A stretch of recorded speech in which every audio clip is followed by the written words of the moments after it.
Bien, bonjour à tous.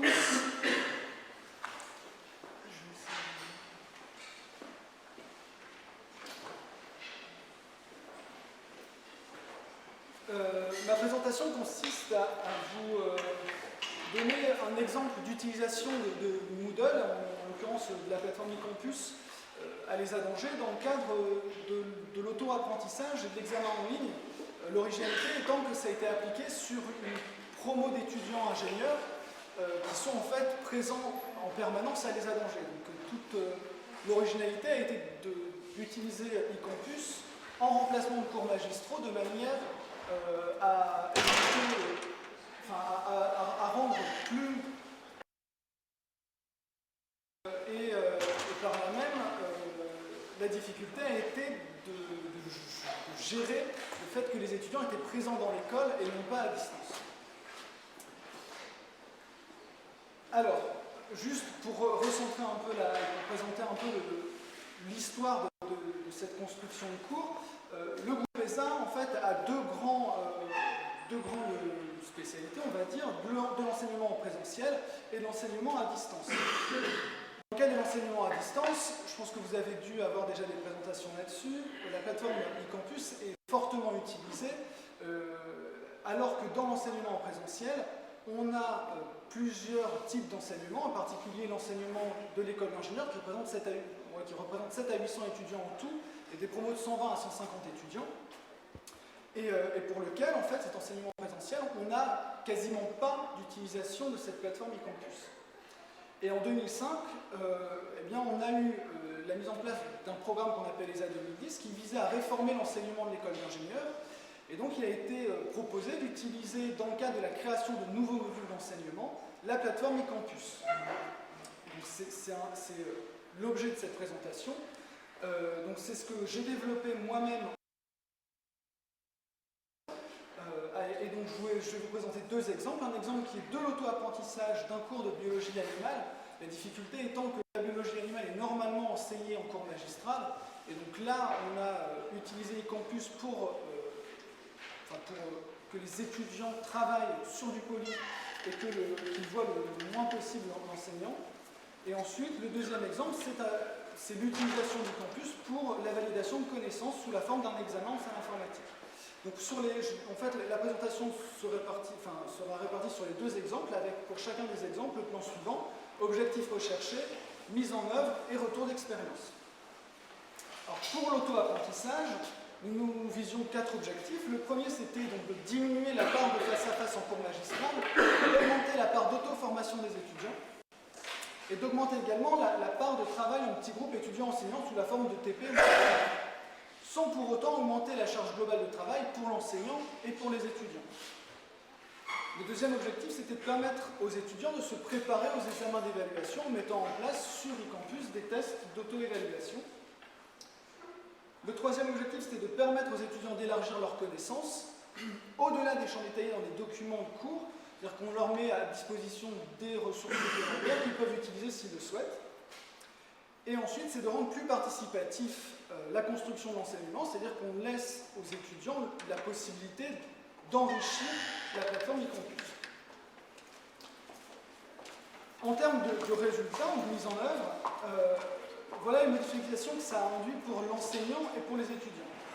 Le module en soi représente 2 crédits ECTS. Avant la réforme, ce type de module était enseigné de la manière suivante, c'est-à-dire qu'on considérait que c'était 23 heures de cours magistraux, et rien que du cours magistral, et 25 heures de travail personnel. Avec l'utilisation d'eCampus, on est tombé à 1,75 heures de cours magistral, 7 heures de TD, et en gros 36 heures de travail personnel. Ce qui veut donc dire au final que le facteur de réussite, c'est le temps personnel investi par l'étudiant dans l'apprentissage du cours. Et on part du principe que s'il ne s'investit pas, eh ben, il n'y arrivera pas. Et donc le cours magistral n'est plus là pour aider l'étudiant. Et pour l'enseignant, en fait, il y a un fort pic de travail au lancement, comme vous en doutez. Vous verrez plus tard que j'ai dû construire 2 polys différents. Il y a peu de différence par contre en temps de face-à-face, mais ce temps de face-à-face est devenu plus interactif, puisqu'au final, Il y a 3 groupes de TD à l'ESA, donc 3 x 7, 21, plus 2 heures de cours magistral, donc on arrive à 23 heures de face à face, mais celui-ci se fait en groupe étudiants, enseignants d'environ 35-40 au lieu de grands amphis. Et par contre, il y a un travail d'animation continue du site qui demande un investissement de l'enseignant au quotidien et qui est également un des facteurs de réussite. Je reviendrai là-dessus après. Alors, sur le contenu des cours et des TD, en fait, la diapo se sépare en deux. Ce que j'ai fait en présentiel et ce que j'ai mis en ligne sur eCampus. Alors, en présentiel, il y a un cours, donc ce cours d'1h75, qui est en gros l'introduction aux bases. Donc, ça donne le vocabulaire de base aux étudiants. En l'occurrence, là, c'était de l'histologie et de l'embryologie. Donc, ça donne le vocabulaire de base et les clés de compréhension communes des différents polis. Et puis, il y a en gros une demi-heure de présentation d'eCampus avec les mots de passe, comment y accéder, et puis quelques exemples de manipulation. Dans ce cours sont distribués des polis qui sont incomplets et les polis complets, en l'occurrence pour l'embryologie par exemple, où on a besoin de couleurs pour apprendre, eh bien ces polis sont en ligne et les étudiants sont obligés de passer par là pour apprendre leurs polis. Et puis on a des tests d'auto-évaluation de ces polis également. On a ensuite 4 TD d'application qui se construisent de la manière suivante. Donc ce sont des créneaux d'1h75 où on a 30 minutes de questions pour les étudiants, où en fait l'idée c'est qu'ils peuvent poser des questions sur le poli, mais l'enseignant, lorsqu'il a répondu sur eCampus, ne répond pas à la question et renvoie à eCampus les étudiants. Et ensuite on a 1h15 d'exercice, et donc on précise bien au moment du cours, au moment du TD, que ces TD ne sont pas construits pour faire cours, mais bien construits pour faire des exercices d'application du cours. Et ensuite, en ligne, sont mis les TD également sous la forme de QCM ou d'exercices à refaire. Et enfin, il y a 2 examens qui ne sont pas en ligne, mais où j'ai mis des annales qui sont corrigées et qui permettent aux étudiants de s'auto-évaluer, de se préparer aux examens. Et enfin, toujours en ligne, il y a un forum qui est actualisé tous les jours, et puis des ressources complémentaires, j'y faisais allusion tout à l'heure. J'ai mis en rouge ici, sur cette diapo, en fait, les passages obligatoires pour les étudiants. S'ils veulent apprendre le cours de manière correcte, ils sont, vous voyez, en fait, obligés d'utiliser eCampus sur des aspects qui sont en fait assez basiques. C'est simplement d'aller chercher le poly complet pour construire leur poly que je leur ai distribué qui est incomplet. Donc en fait, au départ, le passage obligatoire par eCampus est assez faible. Par contre, il y a des passages qui sont utilisés pour inciter à l'utilisation d'eCampus. Et en fait, là, c'est tout le travail de l'enseignant qui est important, c'est-à-dire qu'il y a des tests d'auto-évaluation, il y a les exercices de TD à refaire, et surtout le forum qui est actualisé tous les jours. Et l'enseignant précise bien qu'il ne répondra à aucune question dans son bureau et à aucune question dans les TD s'il y a déjà répondu dans le forum d'eCampus. Ce qui veut donc dire qu'en fait, les étudiants, s'ils veulent avoir des compléments d'information ou s'ils veulent se former plus complètement, eh bien, ils sont obligés de passer par le forum et par eCampus. Donc le travail de l'enseignant, enfin la rigueur de l'enseignant est assez importante. Alors quelques chiffres sur les résultats. En fait, on en est à la 2e année d'utilisation de ce type d'enseignement. Sur l'année 2007-2008, donc on avait une promo de 113 étudiants. Tous les étudiants se sont connectés au moins une fois sur eCampus. Le forum a bien fonctionné puisqu'on a eu sur l'espace d'environ 2 mois 36 sujets créés et 3500 connexions. Ce qui veut donc dire qu'en fait ça marche vraiment bien. On a ensuite sur les documents de cours environ 4150 connexions. Et ce qui marche le mieux, enfin vous en doutez, ce sont les tests d'auto-évaluation. Plus de 20 000 connexions, et en particulier dans les 2 semaines qui précèdent les examens forcément, voire la dernière semaine. J'étais assez surpris, c'est-à-dire qu'on a une bonne utilisation des ressources complémentaires, c'est-à-dire que je mets des ressources en ligne qui sont souvent celles des universités, un Jussieu, etc. Et les étudiants vont sur ces sites-là et restent connectés assez longtemps dessus. Et donc au final, au bout de 2 années, on a un taux d'échec qui est relatif, hein, puisqu'en 2007-2008, on était à 8%, c'est-à-dire qu'on a 9 étudiants sur 113 qui n'ont pas réussi, à obtenir 10 de moyenne au module, ce qui en soi est tout à fait comparable à ce qu'on retrouve dans des modules entre guillemets plus classiques. Sur les aspects satisfaction, ce qui est vraiment bien passé, ce qui passe très bien auprès des étudiants, c'est le forum. C'est-à-dire qu'on installe une autre forme de dialogue avec les étudiants. Au final, moins de distance, et on a l'image d'un enseignant disponible. C'est-à-dire que même si je ne veux pas répondre, c'est-à-dire qu'un étudiant de première année qui vient taper dans mon bureau pour une question, je le renvoie sur l'ordinateur, et malgré ça, en fait, je passe pour un enseignant extrêmement disponible. C'est-à-dire que je suis reconnu dans les couloirs alors que je n'ai fait que 2 heures de face à face, en cours magistral, et on discute avec moi, on me pose des questions dans les couloirs, et souvent on retourne après pour les campus reposer pour que toute la promo en profite. Les étudiants sont force de proposition, c'est-à-dire que chaque année, j'ai des étudiants qui me proposent de rajouter des questions d'auto-évaluation, qui me proposent de rajouter des ressources complémentaires et qui sont utilisées par leurs collègues. Et puis, plus globalement, ils sont demandeurs auprès des autres enseignants d'une généralisation de ce type d'enseignement et du modèle mis en place dans le cadre de ce module. Et donc, les facteurs clés de réussite, il y en a en fait, on va dire, 2 principales. La première, c'est le cours introductif. S'il n'y a pas un cours introductif d'1 heure présentant l'e-campus et comment ça fonctionne, on est sûr que ça ne marchera pas. Ça prend un quart d'heure dans le cours, mais il y en a vraiment besoin. Et ensuite, on a une utilisation de toutes les formes d'encouragement à l'utilisation d'e-campus, et en particulier une animation quotidienne du site qui est obligatoire. Et l'enseignant, d'autant qu'on est en présentiel et qu'on rencontre les étudiants tous les jours, on est obligé de se donner nous-mêmes une rigueur très forte, c'est-à-dire que je me force à ne pas répondre dans les couloirs ou dans les TD à des questions de cours pour lesquelles on a une réponse sur les campus.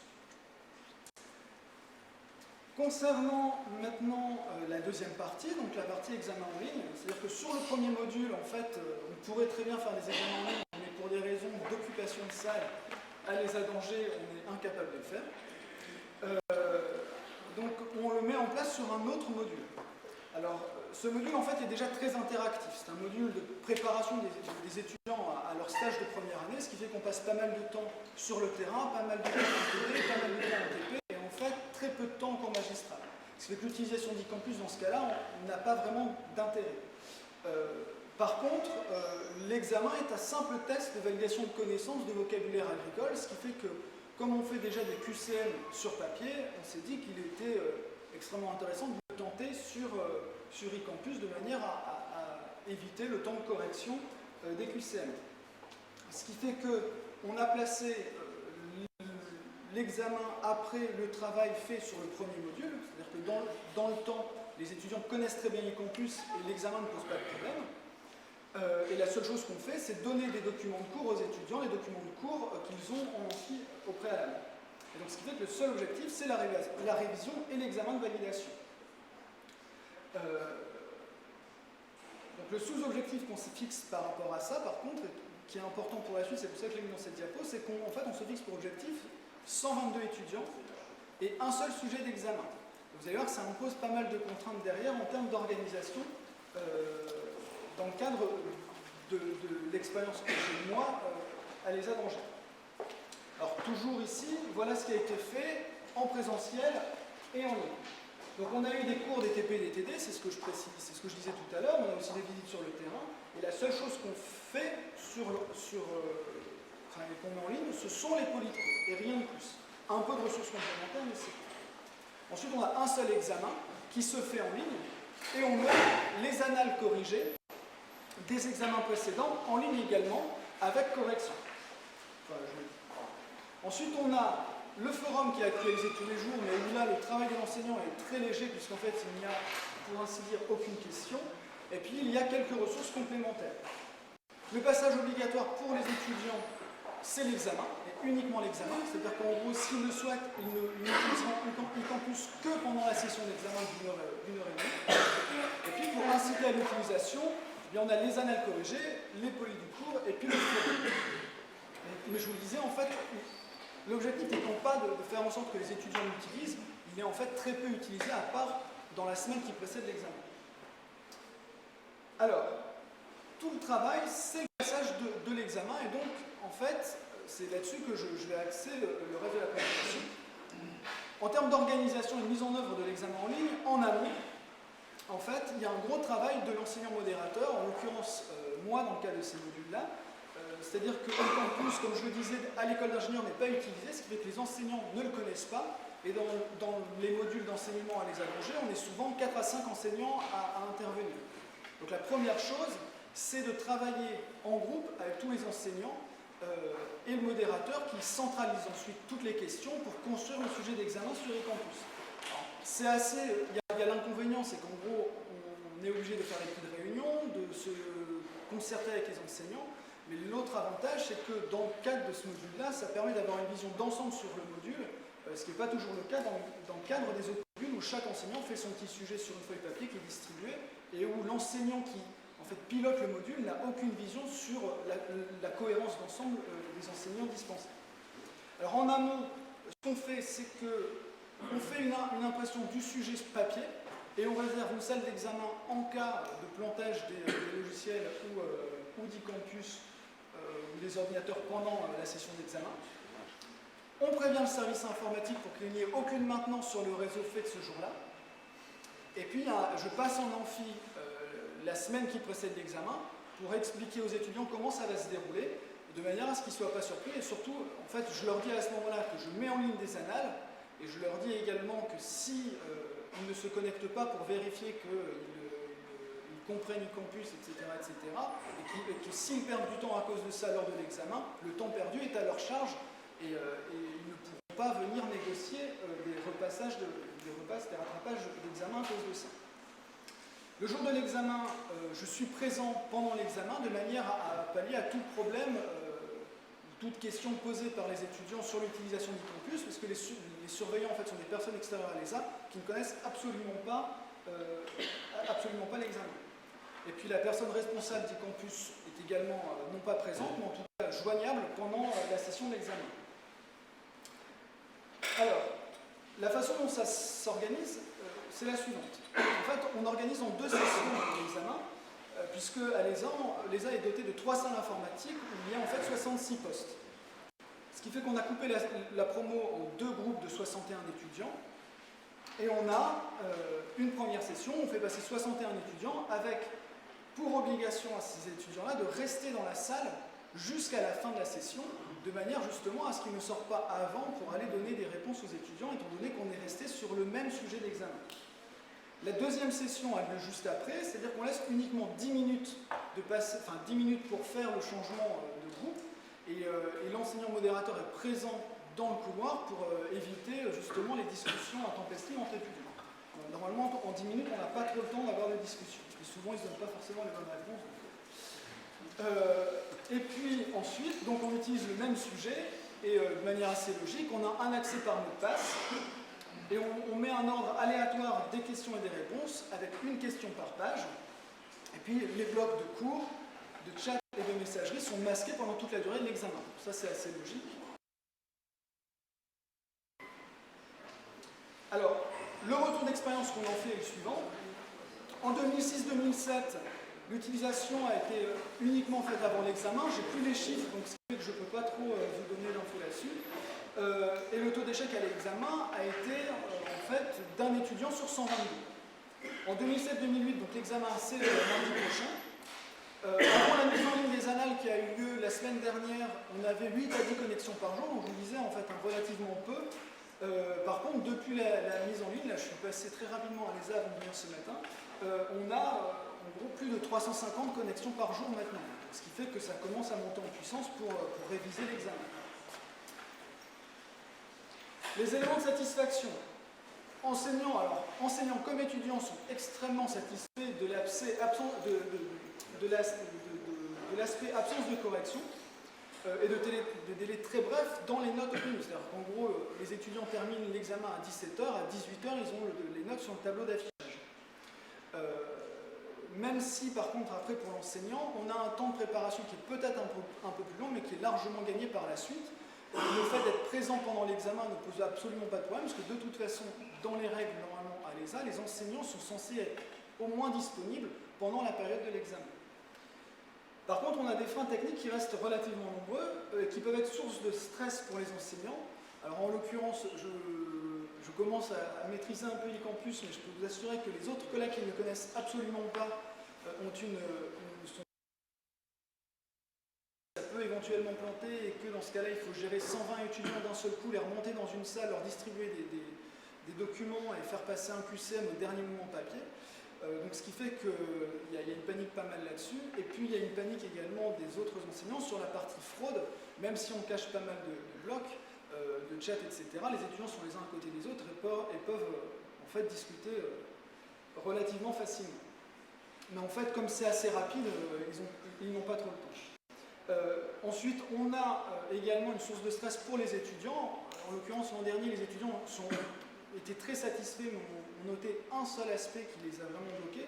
C'est que, étant donné qu'on ne fait apparaître qu'une seule question par page et qu'on a 60 connexions en même temps, on a une lenteur d'affichage qui est quand même assez importante. Et beaucoup d'étudiants stressent parce qu'ils ont peur de ne pas arriver au bout de l'examen, même si on leur laisse largement le temps. Ce qui fait qu'en fait, on a souvent un peu de panique, où ils répondent très rapidement sur les premières parties de l'examen, puis ensuite ils prennent un peu plus le temps. Bon, en leur expliquant, en fait, ça passe assez bien. Par contre, il est clair que ces aspects-là, pour moi, ne sont pas suffisants pour empêcher de reproduire ce type d'expérience, étant donné que je le fais encore cette année. Et enfin, les facteurs clés de réussite, bien entendu, c'est quelque chose qu'on dit en permanence à les dangers, parce que nous, enseignants, on n'est pas très satisfaits, c'est la qualité du matériel informatique. C'est la maîtrise de l'outil par les étudiants, d'où l'intérêt de les forcer, entre guillemets, ou les inciter fortement à aller sur eCampus une semaine avant l'examen pour qu'ils refassent des annales, qu'ils aient face à eux exactement le même type d'examen qu'ils auront 2 semaines après. Donc ça, c'est vraiment important, et lorsqu'ils arrivent, a priori, la plupart du temps, on n'a pas de problème pour les faire répondre aux questions. Et ensuite, ça demande une coordination, mais j'en parle un peu, très forte entre les différents enseignants du module, et également entre les enseignants et les responsables multimédia. Mais ça se passe bien à ce niveau-là. Et donc, en conclusion, ce qu'on peut donc dire, c'est que même si l'utilisation des fonctionnalités d'eCampus reste en fait assez modeste par rapport à toutes les possibilités de ce type de plateforme, en fait, l'utilisation de ces fonctionnalités, elle est possible dans le cadre de grosses promos en présentiel, aussi bien pour l'auto-apprentissage que pour de l'examen en ligne, et ce, malgré quelques contraintes techniques. Et donc, dans le contexte de l'ESA, ce qu'il faut se dire, c'est que ça paraît extrêmement tôt dans le cursus, dès la première année. La crainte qu'on avait, c'était que de jeunes étudiants qui sortent du lycée soient un peu perdus par ce type d'enseignement. En fait, on se dit qu'ils auront plutôt tendance à vouloir du cours magistral. En fait, on se rend compte que ce n'est pas du tout le cas, même si ça rechigne demandeurs de ce type de formation par la suite. Et ce qui fait qu'en fait, ils demandent aujourd'hui aux enseignants des autres modules, ce qui m'impose des contraintes de formation des collègues, au final, ils demandent aux autres enseignants de passer par eCampus pour leur donner des informations complémentaires sur. Donc, ce qui fait qu'en fait, on réfléchit au développement de ces nouvelles pédagogies dans le reste du cursus, en particulier dans les petits groupes, après d'options à 30 étudiants en moyenne. Je vous remercie de votre attention.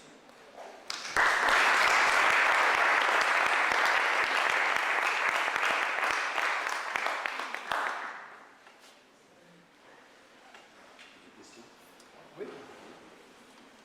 Je reconnais beaucoup dans votre expérience la méthode que j'ai pratiquée juste avant ma retraite pendant les 5 dernières années. En particulier la diminution très sensible des cours en présentiel en amphi. Moi j'ai une question à vous poser, c'est plutôt une question pratique. Comment se passe la rémunération des enseignants qui passent brusquement de 23 heures d'amphi à 1h75 d'amphi? Comment ça se passe chez vous? Parce que nous on a des contraintes administratives qui font qu'on paye les enseignants aux heures de présence étudiante. Donc la diminution des cours en présentiel se traduit inévitablement par une diminution du salaire de l'enseignant. Ça c'est ma première question. J'en aurai peut-être d'autres à poser après, je ne sais pas. Alors c'est assez... à l'ESA, on ne réfléchit pas comme ça. C'est bien, vous avez de la Donc chance. ce qui fait que... Ouais, ce qui fait qu'en fait on compte en ce qu'on appelle en temps investi. En module. Voilà, en temps investi dans un module. Voilà. Et ce qui fait qu'en fait, le fait de faire du cours magistral en amphi ou du TD, le temps de préparation est un peu plus faible pour du TD, mais au contraire, nous, il est inférieur à ça, mais je vous disais, il y a du temps d'investir dans eCampus et dans dans l'actualisation, ce qui fait qu'en fait, au final, on arrive à justifier un temps quasiment équivalent qui passe très bien auprès de l'appellation. J'ai peut-être une solution à apporter à certains collègues qui fonctionneraient avec le système traditionnel heures de présence enseignant. C'est que dans certains programmes pédagogiques nationaux, maintenant, en particulier dans les IUT, il existe des modules qui s'appellent Enseigner autrement, et en face desquels il y a un volume horaire. Et ce volume horaire peut être attribué par le chef de département à l'enseignant qui se lance dans des nouvelles technologies forfaitairement en fonction de sa diminution de correspondance, qui est une possibilité très intéressante pour les chefs de département et les directeurs des études dont j'étais, parce qu'avant on n'avait pas de possibilité sinon en trichant en définitive. Voilà. Donc ça c'est pour la première question, et je ne veux pas abuser, il y a peut-être d'autres questions. Plusieurs questions. Oui. Dans le deuxième exemple, poste de travail, c'est en QCM. Exactement. Donc nous, on a eu une expérience un peu analogue avec les premières années, on avait aussi un contrôle en ligne. Qu'est-ce qu'il a comme autre outil à sa disposition? Est-ce qu'il peut aller sur la plateforme? Est-ce qu'il peut voir autre chose? Ou est-ce qu'il doit être absolument confiné dans cet espace QCM? Il est confiné dans cet espace QCM. Il ne peut rien faire d'autre à part aller dans cet espace QCM. Comment vous contrôlez qu'il n'accède pas à un chat à l'extérieur? C'est-à-dire qu'en fait, on lui donne accès aux autres modules. Enfin, de toute façon, c'est pas très compliqué. En première année, donc accès qu'à 2 modules qui sont les 2 modules que j'ai mis en ligne. Donc on leur bloque l'accès à d'autres modules. On leur bloque accès à toutes les autres fonctionnalités, donc les forums, les chats, ce qui fait qu'en fait, ils n'ont accès qu'aux modules sur la page d'accueil du campus. Et ensuite, une fois qu'ils sont dans la plateforme consacrée à l'enseignement, en fait, ils n'ont accès qu'au bloc du QCM, avec les différentes parties du QCM. Et donc, dans ce cas-là, ils n'ont pas le choix, ils vont sur le QCM et puis ils le font, quoi. Donc, voilà. En fait, on leur masque tout, à part le QCM. Ils n'ont accès qu'au site de la plateforme, ils n'ont pas accès aux autres sites sur Internet. Bah si, par contre, si. Ça veut dire que là, il faut faire très attention à ce qu'il n'y ait pas de connexion sur notre site. Ah ouais, ça, c'est... Mais il y a 3 salles, il y a un surveillant dans chaque salle, et il y a l'enseignant ensuite, le modérateur qui se balade dans les 3 salles. Et puis, c'est un mur. Là, le QCM, ils ont 1h30 pour s'enlever. 1h30 sans les questions. Ça serait mieux par contre.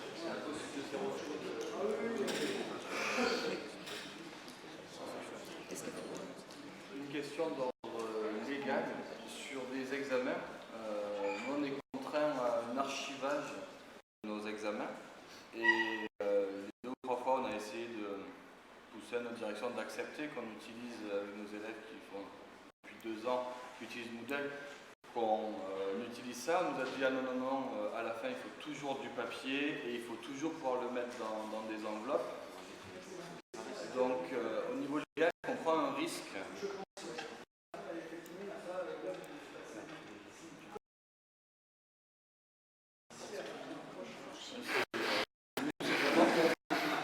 Les élèves qui portent plainte contre le prof derrière.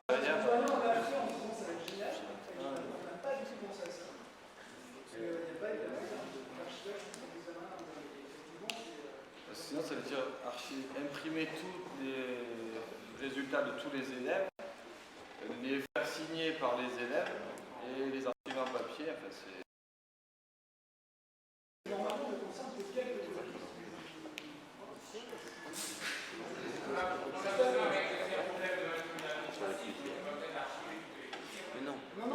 c'est quelqu'un qui...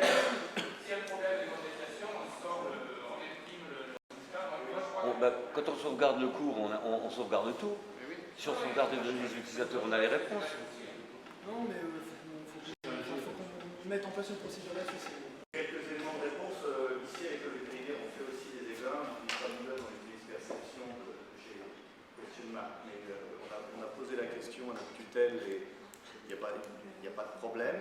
Et j'ai également organisé des examens avec le même genre d'outils sur une maîtrise et j'ai posé la question au rectorat de l'Académie de Nantes. Alors c'est quel problème particulier, à condition qu'on ait une impression des sujets qui soient archivés chez eux et qu'on ait la possibilité d'imprimer les logs et qu'on conserve les logs pendant une durée que j'ai oubliée, je vous avoue, mais Je vais vous demander dans la salle, est-ce que les étudiants sont disposés de questions importantes. Je crois que dans ce type d'examen que j'ai pratiqué, moi, juste la dernière année où j'ai pris ma retraite, justement, c'était une hantise pour moi la correction des copies. J'ai regretté ça toute ma vie et j'ai eu cette chance que la dernière année. Donc je les ai positionnés de façon aléatoire, c'est vraiment assez important. Mais si en plus dans les QCM, les questions apparaissent de façon aléatoire, parce que... Et les réponses dans les questions. Oui, voilà, c'est ça. Et puis s'il y a plusieurs examens, moi je pense à des tests Moodle en particulier, tests à faire, à prendre dans l'ordre qu'ils désirent, donc ça mélange absolument tout. Il n'y a jamais deux étudiants qui sont devant la même question. Et ils n'ont pas le temps de communiquer parce qu'il y a trop de travail à faire. Donc ça fonctionne très bien. Ça fonctionne vraiment très bien. Mais ce que je ne comprends pas, c'est pourquoi vous avez distribué les polycopiés, parce qu'il y a un des grands avantages quand même de la formation à distance, c'est la diminution du papier. Parce que quand même, si on est un petit peu écolo, on cherche quand même à diminuer ça. Vous mettez des polycopies partout. Non, alors, les polys sont distribués en cours par les autres enseignants. Moi, je n'interviens quasiment pas dans ce module-là. C'est-à-dire que je suis vraiment le pilote du navire. Les autres enseignants, je vous dis, ne connaissent pas Ecampus, c'est-à-dire qu'ils ont tendance à distribuer les polys et ensuite, il y a un travail à faire avec les collègues. Ouais. Oui, j'ai une petite question en dehors de l'intérêt de gagner du temps dans la correction pour l'enseignant, c'est à mon avis pas forcément essentiel. Gros intérêt du système, comme ça, éventuellement d'analyser ensuite les réponses de façon un peu personnalisée. Quelles sont les possibilités techniques de Moodle pour ça? Ou si on peut aller plus loin dans l'analyse, il faut passer obligatoirement par autre chose que Moodle. Au moment, il y a tout un tableau par étudiant, par partie, par question. On peut revenir sur les questions, voir les réponses, voir où ça n'a pas marché. On peut même revenir sur des questions qui n'ont absolument pas marché. C'est-à-dire on a des questions où on a 5% de bonnes réponses. Donc on peut aller voir et on peut regarder si on a mal formulé nous-mêmes la question, si c'est vraiment un point d'un cours qu'on n'a pas eu le temps d'aborder. On peut aller voir les autres enseignants. Donc il y a tout un... Enfin, on peut faire plein de statistiques. Derrière ça, c'est permis dans le monde, il n'y a pas de problème. On peut revenir, on peut regarder copie par copie après. Donc ça... mais en fait, oui, j'ai oublié de le dire, j'ai mis dans la communication écrite, mais j'ai oublié de le dire, effectivement. Ouais. Vous avez dit que lors de l'examen, un étudiant avait accès à une question par page. Ouais. On peut penser que quand un examen se passe stable, un étudiant adopte une certaine stratégie vis-à-vis des QCM et va directement au QCM où il est sûr des réponses, les remplit, et puis après va aux autres questions où il se met un peu plus à réfléchir, c'est pas forcément évident pour lui. Est-ce que ça veut dire que sur la forme de votre examen, un étudiant doit obligatoirement répondre à la question qui lui est posée avant d'avoir accès à la question suivante? Il peut faire un retour en arrière. Il peut faire un retour en arrière, il peut les commencer. En fait, il y a juste une faute. La seule chose, c'est qu'il n'a pas... Il y a un message qu'il a alerté lui disant si tu reviens là, c'est fini, si tu ne pourras pas revenir, sinon il peut revenir, il peut se balader dans une partie. Effectivement, c'est un point qui avait été soulevé par les étudiants. En termes de stratégie, quoi. Les généraux de commencer une partie, et puis là, ça leur fait un peu peur. Parce qu'ils disent j'ai commencé, j'ai répondu à cette question. Même s'ils peuvent commencer une autre partie, ils se disent ouais, mais c'est il y a une confiance parfaite dans l'outil pour l'instant. C'est le.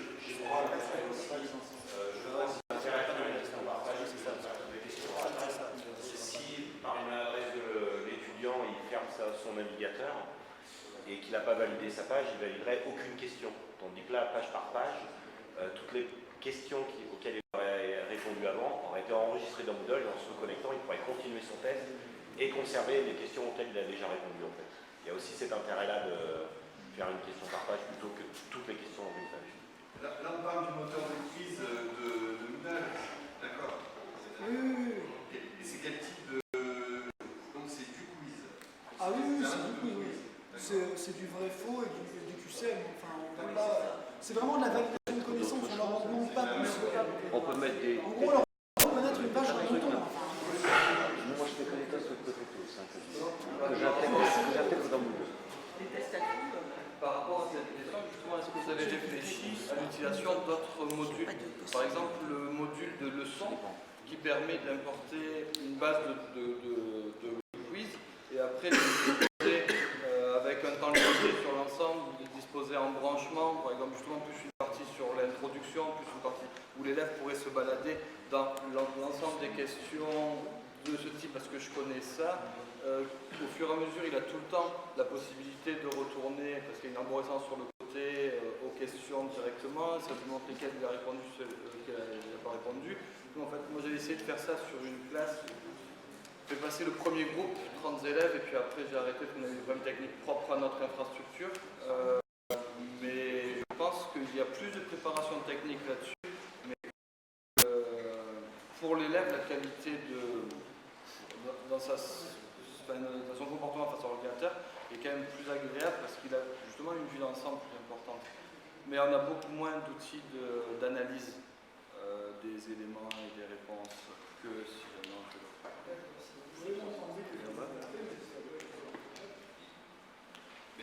qui fait les quiz? Vous avez une banque de quiz? Comment ça se passe? Les enseignants, c'est-à-dire qu'on se met autour de la table, je leur dis cette année, dans l'examen de l'année, qu'est-ce que vous voulez mettre en place? Qu'est-ce que vous voulez conserver dans cet examen? Donc, combien de questions web vous voulez faire? Et donc, on crée la base au fur et à mesure, c'est-à-dire que là, on est déjà à 250 questions, un truc comme ça. Donc, en fait, ce sont les enseignants qui enrichissent chaque année la base de questions. Et d'ici à 5 ans, on pourra vraiment faire des sujets qui sont quasiment C'est une base unique de questions, mais ce n'est pas des thèmes de quiz que vous ne pouvez pas mixer. Si, après chaque question est constituée par un thème, et ensuite on fait c'est pour ça que ça peut être très intéressant dans les autres champs. Est-ce que vous utilisez autre chose que les QCM et les vrais faux? Est-ce que vous utilisez des textes à trous et dans quelles conditions? Non, pas pour l'instant. Ça se prête assez peu dans ce module-là, en fait. Je voudrais préciser que si on apporte des tests hot potatoes dans Moodle, ce qui se fait très bien, on peut enrichir un peu le système des contrôles. Par exemple, dans hot potatoes, il y a un petit module de mots croisés et c'est une technique très utile pour faire apprendre du vocabulaire.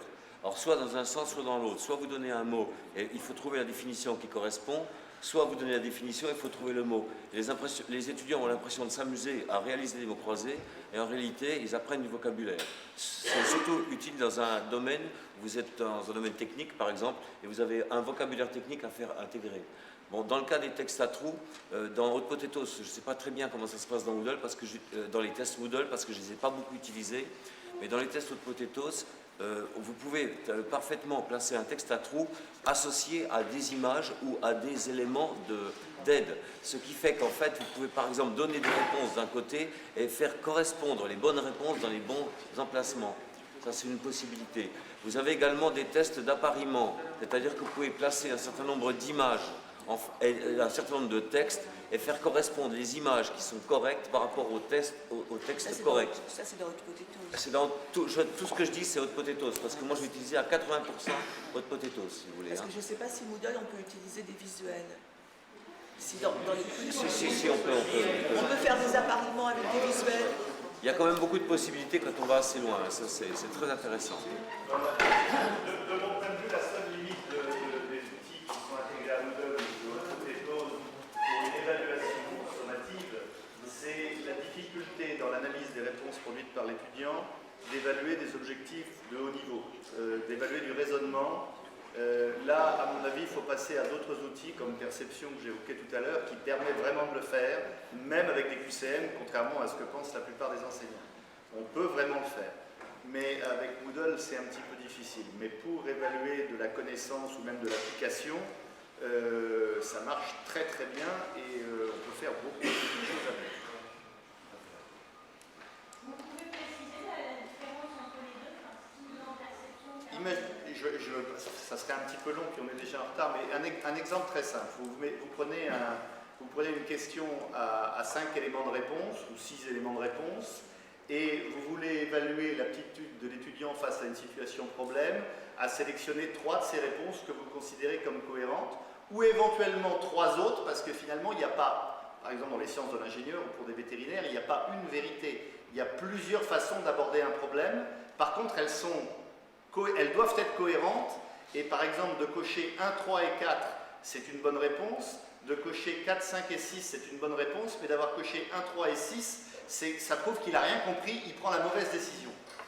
Et ça, Moodle ne permet pas de le faire en l'état actuel, alors que Perception permet une analyse d'un nombre infini de combinaisons de résultats, qui prennent certes du temps à préparer, mais quand on se donne le moyen de le faire, on évalue vraiment, d'une part, le raisonnement, et d'autre part, la cohérence de ce raisonnement. Et il n'y a plus aucune possibilité d'avoir répondu au hasard. Donc ça, des outils puissants peuvent le faire. Moodle, aujourd'hui, ne permet pas de le faire. Mais je ne voudrais pas entacher les modules qui sont présents. On peut déjà faire énormément de choses avec ce qu'il y a dedans. Notamment pour la fraude, on peut faire des questions aléatoires. Même pas pour des questions compétentes, on peut faire des questions aléatoires d'un même thème, ou voir des questions avec... moi, je change les valeurs numériques, ils ont 5 ou 6 valeurs numériques différentes. Donc, on n'a pas le problème à l'interclasse de vérifier qu'ils ne communiquent pas, parce que alors là, on met 5-6 questions aléatoires à la place d'une, et puis mélanger tout. C'est vrai. Oui, moi je voulais, c'est Thierry, Université Toulouse 1, moi je voulais juste dire que chez nous on utilise depuis 2 ans quelque chose d'équivalent dans le cadre d'une partie de l'évaluation du C2I, alors évidemment à plus grande échelle puisqu'on est beaucoup plus gros, et on fait ça sur une journée complète sur un samedi avec une rotation des étudiants par heure. Leur évaluation dure environ 3/4 d'heure. Donc c'est pareil, il y a un tirage d'une 50aine de questions, je crois, au hasard parmi un groupe de 150 questions. Et par contre, on les présente par série de 25, je crois, donc ils ont quasiment une grosse partie des questions, ce qui leur permet de choisir auquel ils veulent répondre en premier. Et ils ont également en même temps dans l'examen une partie où ils doivent déposer un devoir, faire d'autres choses. Ce qui fait que les étudiants ne vont pas tous ouvrir le test au même moment, ça va répartir la charge. Et en fait, dans la journée, on a donc, sur chaque rotation, il va passer entre 150 à 180 étudiants, et on évalue plus d'1 millier d'étudiants sur une journée. Et donc avec les résultats dès le soir. Donc tout ça pour vous dire que ça peut aussi fonctionner en s'organisant bien à plus grande échelle. Là, avec les quiz, on vise le confort de correction de l'enseignant. Par contre, moi, je me pose la question de l'intérêt pédagogique aussi d'un quiz et du coup, la perte de l'écrit, parce que répondre à des alternatives, bon, d'accord, ok, mais c'est pas une réflexion construite qu'on demande à un étudiant, par exemple, d'enseignement supérieur. Oui, il y a un module ça va représenter 1 crédit sur 3 dans le module. C'est 1 crédit sur 3, c'est un tiers. Ils ont 1 oral en anglais sur une visite d'exploitation, ils ont 2 euros de restitution technique sur une visite d'exploitation, ils vont faire une analyse d'exploitation, enfin moins qui sur la partie animale et végétale, ils ont des TP avec des comptes rendus TP en organique et en physiologie, enfin en anatomie, donc ce qui fait qu'en fait, ce que je dis, c'est une validation de connaissances. De toute façon, on le ferait sur papier, ce serait la même chose. Non, mais c'est pas par rapport à vous. Oui, non, mais c'est juste vous dire que... Juste une remarque quand même par rapport à ça. Le problème avec les enseignants, c'est qu'ils voudraient un outil d'évaluation qui permet de tout faire et d'utiliser toujours le même, toujours dans les mêmes conditions. Et moi, ce que je leur dis, c'est que dans votre caisse à outils, vous avez un tournevis, une clé à molette et un marteau, et vous ne sortez pas le marteau quand vous avez besoin de la clé à molette. Donc, avec des quiz, on peut faire beaucoup de choses dans l'évaluation, mais on n'évalue pas tout. Par exemple, pour évaluer de la synthèse, c'est beaucoup plus difficile. Pour évaluer de la production spontanée, c'est beaucoup plus difficile. Mais on peut panacher, c'est-à-dire qu'on peut tout à fait organiser des sessions d'examen. Là, Sébastien nous parlait de différences de CTS, il évalue avec différents outils. Mais même au sein d'un même examen, on peut avoir une partie qui est en quiz sur Moodle, une partie avec une question de synthèse sur papier. Enfin, je ne vois vraiment pas pourquoi on se mettrait des œillères et on passe à l'oral après si nécessaire. Enfin, on utilise l'outil dont on a besoin au moment où on en a besoin. Je crois qu'il faut qu'on continue, malheureusement. C'est un sujet qui intéresse beaucoup de monde, ça, l'évaluation, mais il faut qu'on passe à la présentation suivante.